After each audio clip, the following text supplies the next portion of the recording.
Good evening and welcome to another episode of Dr. Montgomery's Clinical Pearls. And tonight I want to give you some more insights on a discussion we had the other night on Jamie Foxx's clinical condition. I've been keeping up with some of the information on my feeds and some inside information. Not a lot has come out other than the last I reported heard that he's being observed. The more testing is being done, and that's all positive news in the sense that they apparently his condition has been stabilized. I don't know all the details, but it seems to be what the prevailing information is. However, I was talking to a colleague of mine who works in the area of ear, nose, and throat. He's an ENT specialist who deals with his special expertise in atypical migraines. And he gave me some insight into how atypical migraines can present, and they can present as a stroke. And so we were both discussing some insights into the case, and he had some information that I didn't have. But one of the things that he shared with me is the fact that when you have a situation, someone's being evaluated for a stroke, uh, the situation is such that the scans may be inconclusive, they may be negative, and oftentimes someone may be diagnosed with what's called a TIA, a transient ischemic attack. Now that I'm aware of, because we have lots of patients that we see who are diagnosed with transient ischemic attack. However, there is another condition that's known as hemiplegic stroke, which is caused by a migraine or is a migraine like presentation. The reason that's important is because, it seems as though testing's being done. It seems as though there's a question as to whether there's a definitive diagnosis that's been made. And so we're still, looking. So this is something that we're dealing with. And my colleague actually did reach out to um, um, Jamie Foxx's someone on his team, I'll put it that way, and share some information. So that's all I know right now. And so we've, communicated, have been in communication with the team with this information. But I just want to review with you some of the information I had discussed last week regarding stroke, and then I want to talk about this whole condition of what's known as hemiplegic stroke, which is not the same mechanism of a stroke. And this is important for all of us to understand because you may have a loved one that has been diagnosed with stroke or has been diagnosed with some condition similar to stroke. This is my colleague calling me now. Excuse me. Hello. I'm live. I'm live right now. So I emailed it to you and then re-emailed it. Send it to your iCloud. The link. It might be in your spam.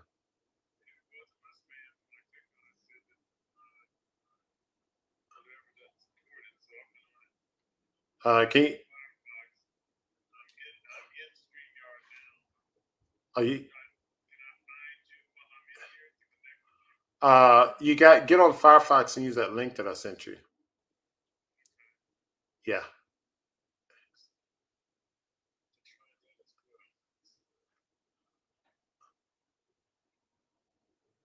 So yeah. All right. Thanks. Sorry, guys. That's my colleague that is trying to get into the link. He's having some technical difficulties, but anyway, this condition of hemiplegic stroke is one that's pretty significant. I think it should be considered here. But more importantly, I think you should all know about it. And what I try to do with these cases, I discuss them from the standpoint of what we should do in terms of what's going on with the celebrity. However, what I try to do is create a broader message and say, okay, how does this apply to everyday individuals? Well, everyday individuals, present with symptoms of weakness, pain on one side, headache, numbness, slurred speech, blurry vision, tingling, and upper lower extremities. and these episodes can come and go. Oftentimes, you go to the emergency room and you have a CAT scan, and the CAT scan may not show anything. You may get diagnosed with a TIA. However, TIA may not be the diagnosis. TIA is what's called a mini stroke. We refer to it as a mini stroke. Is basically when you have stroke-like symptoms that come on and it lasts for less than 24 hours. And so it's a mini stroke. It's sort of a stroke that occurs in less than 24 hours. So it may be a blood clot that forms, and the clot will dissolve and the vessel will open up and the stroke symptoms will go away. That's what we call a mini stroke. It's really a short duration stroke.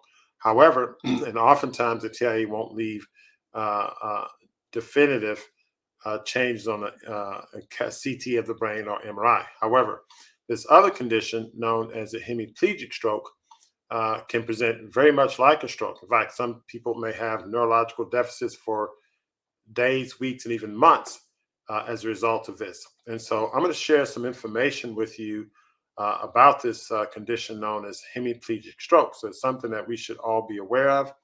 And my colleague is working to get on, and he's going to give us some insight in terms of how he treats migraine, which hemiplegic stroke is a subset of migraine. So what are the clinical insights? Well, individuals with hemiplegic stroke, there's similarities. They can feel unwell. Stroke victims often unable to articulate symptoms. And those who have migraine headaches describe the same uncomfortable symptoms as someone who's having a stroke. Pain. Migraine symptoms usually have gradual head pains. Strokes can cause sudden, overwhelming agony. Now, if you're having a special type of stroke, if you remember from my last talk, the stroke can have severe pain. It could be the worst headache of your life. And so it could be worse than a typical migraine. So both migraines and strokes can have pain. The type of stroke that typically has pain is a subarachnoid bleed. But again, if you have severe pain and neurological symptoms and the CAT scan doesn't show any abnormalities, okay, then you need to think of something other than stroke. Vision changes is another thing. Loss of vision can be occurred with migraine, especially if it happens in a certain part of the brain, the back of the head, where the nerves for the vision is neurological center for vision is located. Or you can have a stroke that goes to an artery that leads to the optic nerve, and so you can have a loss of vision there. I had a patient I'm treating in my office had an eye stroke 15 years ago, and he lost his peripheral vision. But after doing our detox program and ozone treatment, he regained his peripheral vision. So we have that. Let me see. My colleague is a link here. It says device is not connected. Hopefully he can get on. But anyway, I'm going to keep going. Vertigo is another symptom. In fact, we saw a patient in the clinic today who had a stroke in the past, and her symptoms were severe dizziness or vertigo. And if the stroke occurs in the part of the brain called the cerebellum, which is also in the back, it can affect your ability to control balance. And so you can have severe dizziness or vertigo. And so that's a stroke condition, but you can also have a spinning-like sensation with migraines. What are some other similarities? Disorientation. Stroke and migraine can cause disorientation. However, disorientation in stroke is described as confusion, while the migraine is a result of pain. So you can have severe pain and be disoriented. Hypertension. Individuals with migraine may have a migraine headache that's predisposed to an elevated blood pressure. However, on the other hand, a stroke due to a bleed can cause an elevated blood pressure. So there are neurological effects, central effects. Other physical symptoms such as stroke usually cause a combination of symptoms like numbness, weakness on one side of the body, partial vision loss, or speech difficulties. Migraines are linked to numbness. They can also have weakness or trouble speaking and tingling. Migraines usually have triggers. Okay, so these triggers may include stress. It can be emotional stress, inadequate sleep, diet, hormone changes, chemical loud noises. All of these things can be triggers to migraine. And a stroke can be triggered by anger sometimes and emotional stress. And so there's some overlap between these two, even in terms of what may trigger them. A stroke risk increases with age, although migraines can occur at any age. Stroke is more common in older people. However, more young people having strokes nowadays, so you can't rule out stroke. Migraines don't last long typically. And so that's one thing. So that's why the whole thing of a TIA, the transient ischemic attack, or what's referred to as mini stroke, is frequently in that realm where you may have a hemiplegic stroke or migraine that may seem like a TIA because migraines typically don't last long. However, you can have stroke-like symptoms that do last long with prolonged neurological deficits. And my colleague shared with me a patient who ended up having physical therapy and the like for weeks to months, and it ended up being a hemiplegic stroke. Migraines can recur. Unlike stroke, if you have recurrent strokes, you tend to have progressive neurological deficits. You can have recurrent migraines with recurrent hemiplegic strokes with full recovery, stroke, full recovery, stroke, full recovery. If you have something like that and you don't have CT or MRI images that explain that, then that's clearly something that you should consider in terms of a migraine being the underlying cause. See a neurologist or someone who manages migraine. So those are some clinical pearls that I think is very important in terms of understanding what causes what we refer to as hemiplegic stroke, and that's something that you should keep in mind. So here's my friend and colleague there. I'm going to bring him on. Hello, sir. How are you doing? Well, I tell you, I had somebody working on my computer last night and didn't have my microphone and other things plugged in. So the IT expert I am happened to look in the back of it, and now I'm connected. All right, all right. So that's okay. We as they say, the show must go on. Thanks, everybody. I have Dr. Kevin Smith here with me, and I'm going to share with you some insight of Dr. Kevin Smith. And many of you may know he was on our show, Fresh Natural Live, a number of, I say a number of years ago, maybe a year or two ago. But long and short, Dr. Smith, he's a native Texan like myself. He's born and raised in Dallas. He has a renowned background as an athlete. He played quarterback for the Dallas Carter Cowboys. They were featured in the movie Carter High. He won numerous academic and community awards. He attended the University of Michigan on a football scholarship where he majored in biology. He's one of the few facial plastic surgeons who are both board certified in the American Board of Otolaryngology, which is nose and throat specialty, and American Board of Facial Plastic and Reconstructive Surgery. For nearly 2 decades, Dr. Smith served as an assistant clinical faculty professor in the Department of Otolaryngology at the University of Texas Medical School in Houston. He was appointed to the medical board by then Governor George W. Bush and is a fellow of the American College of Surgeons. As a facial plastic surgeon, he has performed thousands of facial plastic procedures. These include more than 3,500 facelift procedures, more than 3,000 eyelid procedures, and 100 rhinoplasties. At the same time, he developed a niche treating migraine headache in patients with little known cure, which has become his passion. So he's had patients who come to me who've had migraine headaches, including hemiplegic stroke, which is what we're going to discuss tonight, for years. And after years of diagnostic testing, he was the one to find them out, make the proper diagnosis, and cure them. We're going to talk about his approach and why this is very pertinent to the subject matter tonight as it relates to stroke, as it may pertain to Mr. Jamie Foxx. So he's found more than 2,000 patients with migraines and with deviated septums or bone spurs, and he has a greater than 90% success rate in his treatment therapy. A deviated septum can be caused by injury of the nose and be repaired in conjunction with a rhinoplasty. A septoplasty, which corrects a deviated septum, not only helps with headaches but also improves breathing problems associated with allergies and sleep disorders. His years of studying and researching the connection between deviated septums and migraine headaches led him to write a book, The Migraine Imposter. Uh, um, so without further ado, I want to welcome Dr. Kevin Smith. And before we get into our discussion with Dr. Smith, please hit the thumbs up buttons, subscribe to the channel, and share. Dr. Smith, just share with us your comments and thoughts on this whole your approach and your experience in general.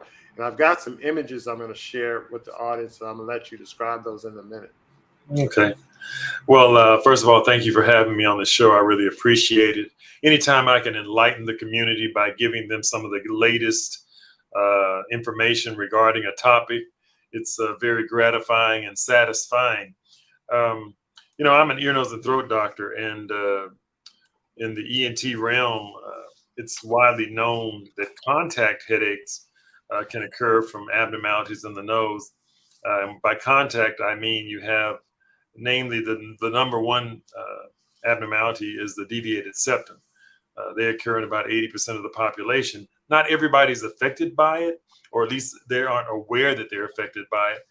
However, over the course of my career, I was performing surgery on numerous patients with different types of headaches. And I looked back on my data and saw that over 90% of those people that came to me came with a diagnosis of migraine. I don't diagnose migraines. They're diagnosed by top neurologists all over the country.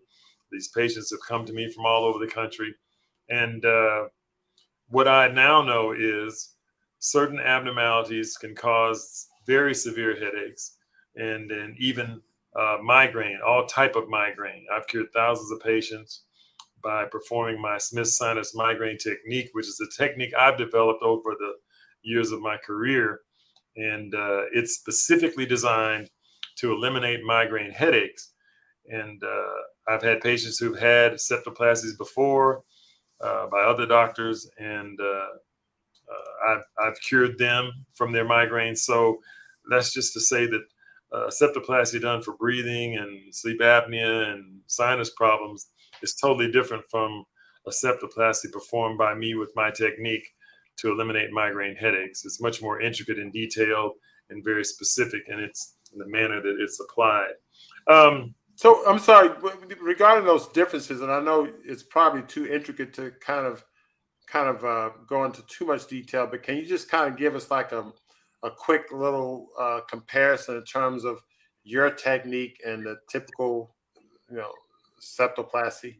Well, the first thing is you have to know what to look for. And there are countless CT scans that I've seen that if you just looked at the report, it would say normal CT scan, septum's midline, that kind of thing. So first of all, the analysis of the scan is totally different. It's much more intricate and detailed. And secondly, I've had patients who have had normal septums who have other abnormalities like a large turbinates or sinus disease or something like that that's also contributing to the problem. So it's not just the septum. However, the septum is what clues me into knowing that an injury has occurred and to look for these other things as well. As far as the technique is concerned, a deviated septum can have several bends.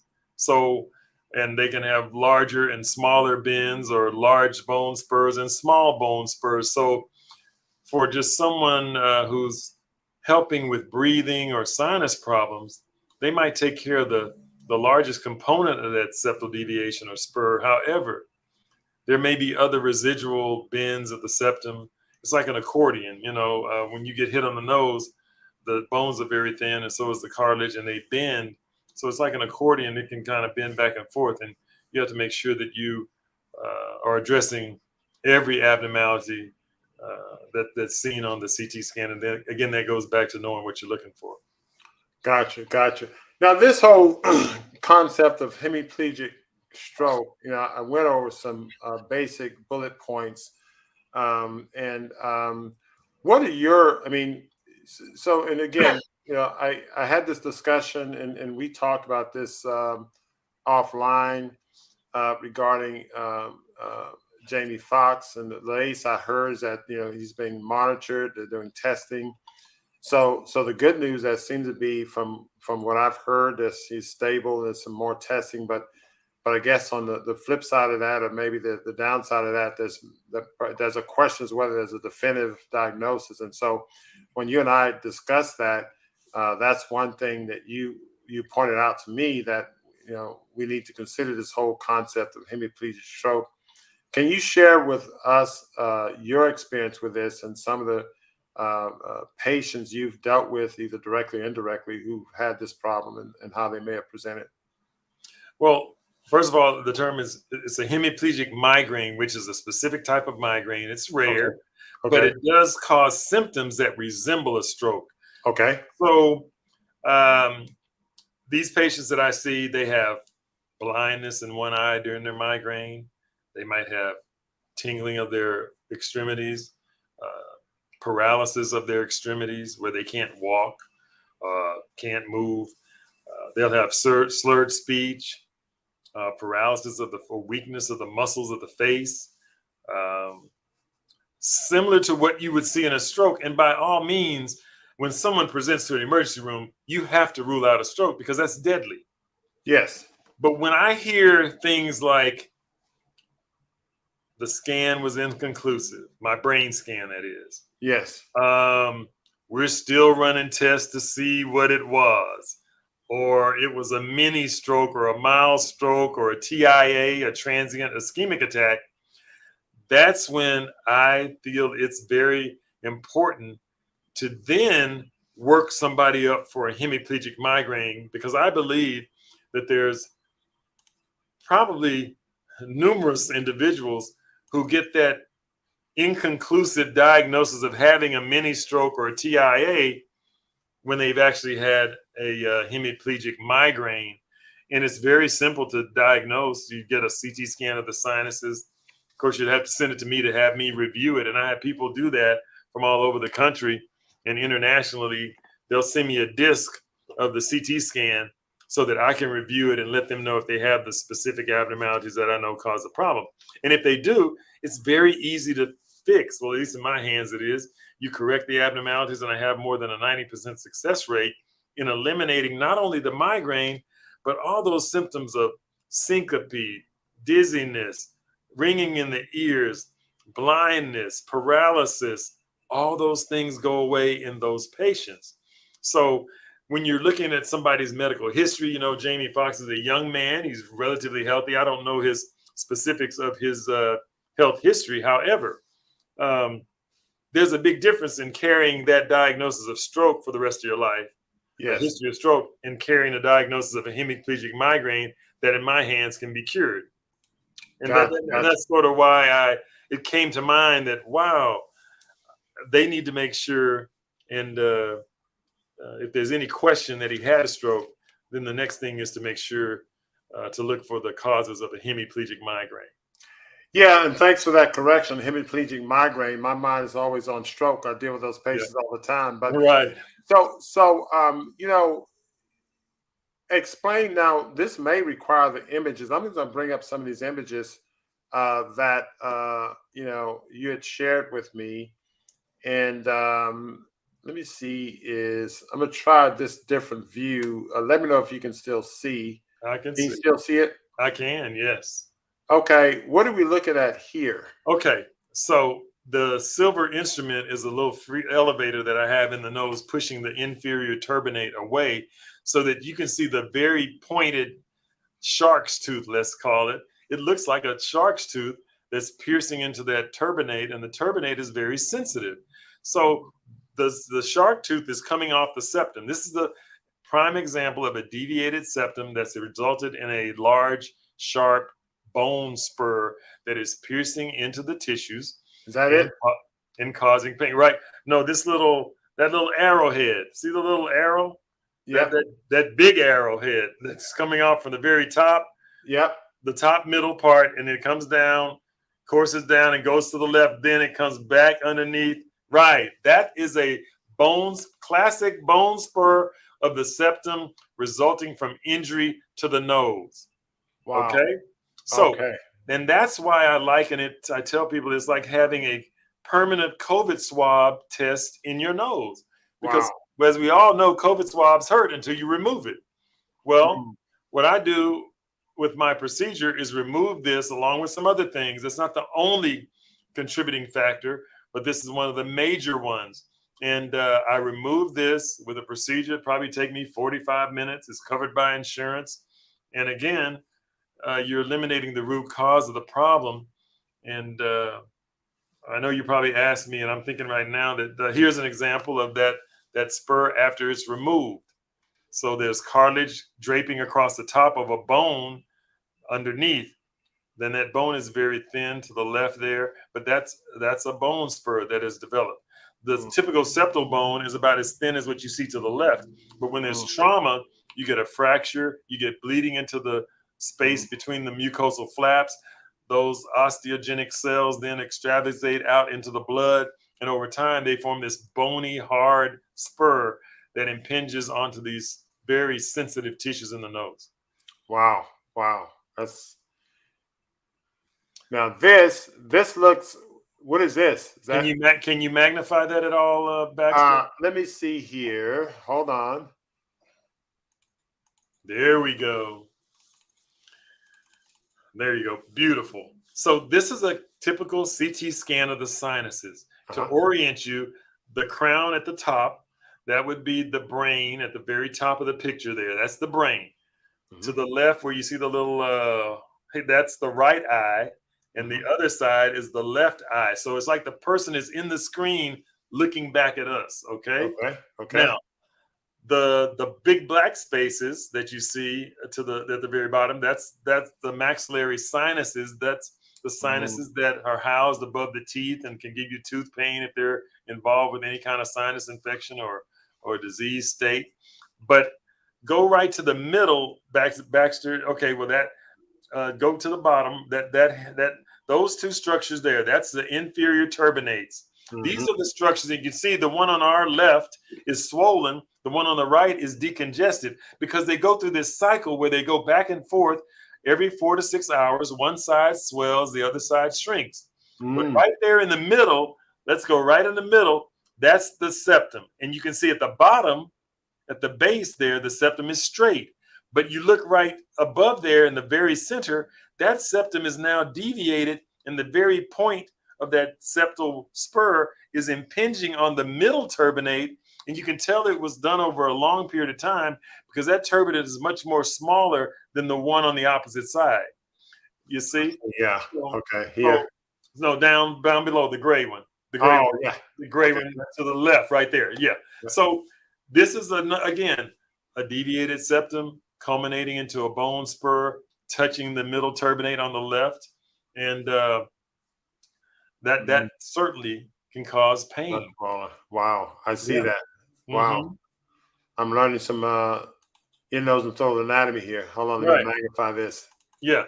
And this I just showed because it shows more or less a normal septum. Right in the midline there, you see it's pretty much normal. It's straight. And that's what you would hope to see in everybody. But, we go through life, coming through the birth canal, that could be the first trauma that causes you to have a deviated septum. But then you have car accidents, bicycle accidents, and athletic events and things like that that can cause it. So here's just a basic anatomy. That's a basic anatomy showing, again, the septum and the sinus cavities. Yes. And this one also has, this is a good one here that then shows. Magnify this one. Yeah. This is just showing the inside of the nose and the numerous nerves that are innervating the septum there in the front, the turbinates here in the middle, those little horizontal pink things there. Those are the turbinates that are innervated by nerves. And the major sensory nerve is a trigeminal nerve that allows the teeth to have sensation, the sinuses, the nose, the face, the forehead, and the like. And this is just another picture that shows the different branches of the trigeminal nerve and how it provides sensation to the head. Now, when I was looking at this earlier, and I was reflecting on the conversation you and I've had, actually more than one conversation, where you impressed upon me the vast amount of nervous tissue connection that's in the septum that then Yes. connects to the brain. Yes. And this picture sort of brings that message home. And it's close to the brain. Think about it, Baxter. I mean, the nose is right under the brain. Yep. So it's the big sensor. You know, it smells things so you can escape if there's gas. It smells smoke if there's a fire. It gets hit on the nose, you know that you're either going to have fight or flight phenomena occur. You know, it's very sensitive, and rightly so, because the very important brain sits above it and behind it. And so it sort of makes sense in the design of it all. Wow. So this is quite impressive. Again, this how prevalent is this? I mean, let's say, for instance, you have 100 people walking in with TIAs. You know, and I'm going to ask you from a clinician standpoint. So, you know, I have patients. I treat cardiovascular patients all the time, and a lot of patients, you know, come in and they say, "Oh, I was diagnosed with a TIA." Okay, fine. And so the CT scan or MRI didn't show anything. And so then I'm in the clinic with the patient. Who do I need to send to you? What historical information do I need to get? And so, although I'm asking as a clinician, I'm hoping our audience is also taking notes from a patient perspective, because they could pick up on this too. So, a patient walks in, they were diagnosed with TIA, and I'm going to say one patient, but I'm going to say 100 of them. Yes. That represent 100. Who should I send to you? I would send them all. You know, this is a new area of research and discovery. I mean, this is something that has just come to light to me, thinking about the young ladies. When you see the news reporters on there having their so-called strokes, Serene Branson comes to mind. The young lady up in Tulsa here recently, they're on TV talking about they had the beginnings of a stroke, and so they probably got labeled with TIA. But until we look at them, Baxter, I mean, we won't know. That's something I'm very, very eager to just look at, because it's something that's been in my mind saying, you know, I wonder how many people that get diagnosed with stroke actually have hemiplegic migraine. That's the question. And so, you know, we as clinicians, when you pose the question in your hypothesis, you're like, you got to investigate it.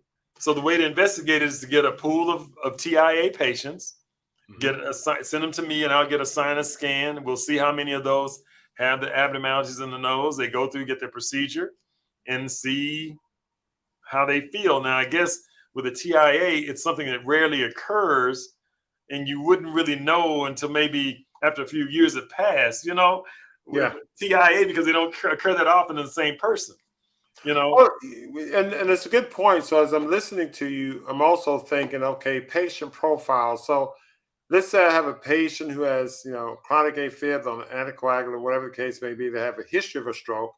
They go into the emergency room, even, you know, remote history of a stroke. They were diagnosed with a TIA most recently.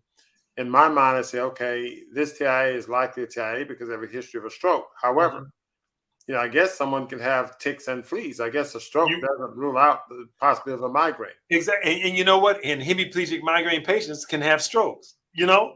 They can. They can. So it's just incumbent upon us to work them up and do our very best to make the proper diagnosis. And they may have both. You know, they may have both. You know, the TIA portion might be the mini strokes they're having, but maybe they had a huge stroke before.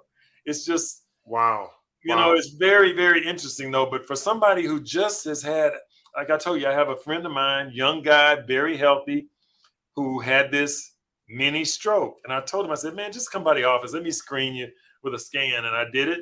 Lo and behold, he had the deviated septum and some other things going on in his nose. I said, this is likely what's causing your problem, because, you know, he had it when he was younger, around 27. Now he's about 45. It happened again. He's healthy. He has no risk factors. And so especially when those little red signs, warning signs go up. I'm like, let's look at you. And lo and behold, he had it. Now, his neurologist said, well, I wouldn't do any kind of nasal surgery yet until you fully recovered. However, my thinking was, he's got the abnormalities. I've seen it in patients before. Let's get rid of it so you don't have to worry about it again. And now he's recovered. But I mean, his eye was shut for like months. Oh, wow. Months. Wow. Which surprised me. You know, he's walking around with one eye he could barely open. And I'm like, wow, maybe he did have a stroke. But, you know, this is just showing how these hemiplegic migraines can present with some very dramatic symptoms.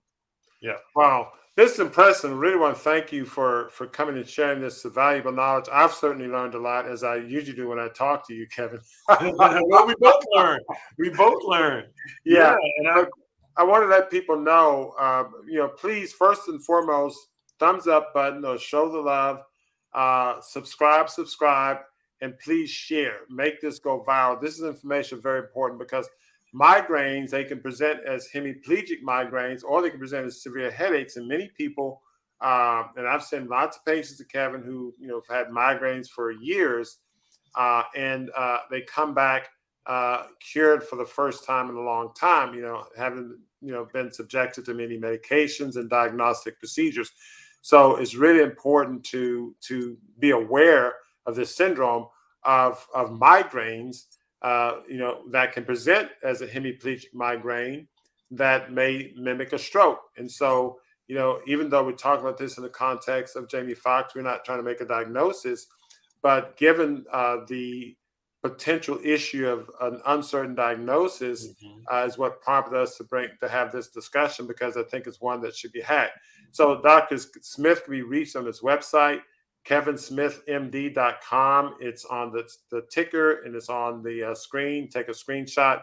If you or a loved one, suffer from migraines, or have had TIAs and are not sure what's going on, please reach out to him, because oftentimes individuals are subjected to taking many medications unnecessarily. Medications are not a benign treatment. If they're beneficial, yes, they can be helpful, but taking a medication is not doing any good. You're subjected to the potential side effects without any benefits, and there's nothing good about that. So what you want is a definitive diagnosis, and this in the very capable hands of Dr. Smith, who is passionate about this, because he's noticed that many people's lives have been changed in a positive way. Any final words? Oh, wow. First of all, just thank you so very much. Anytime I have a chance to spread what I know works for people who are suffering needlessly, it just fills my heart, because there are people out there who are disabled, they're depressed, they have suicide ideations, to be frank. And so don't overthink things. To all your listening audience, I always say, leave the thinking up to me. All you need to do is come in with a diagnosis. I've had migraine. Let me do my workup. Let me find what the problems are, and then let me fix it. And then we have you be like the other 90% of the people that I operate on. They never have another migraine. So the odds are in your favor. You have nothing to lose except time to come in and get a scan. We do offer complimentary screening at no cost to you. I mean, if you have insurance, we can file it to your insurance, but you can just come in and get a scan and to see if you need to be a patient, so we try to make it as efficient and as effective as we can. And DD2003 says, I've had migraine R's which cause a squiggly line in your peripheral, very similar to symptoms of stroke. So that's one person chat, and I know that many others. So DD, if you feel compelled, you have Dr. Smith's information. And to all of you, reach out or share this with a loved one. So again, hit the likes, thumbs up button, like us, subscribe, and share. And thanks to all of you for your time and attention, and thanks to you in the chat. Please spread this information. It's very important information and this video should go viral. Until next time, I'll see you, and take care of yourself.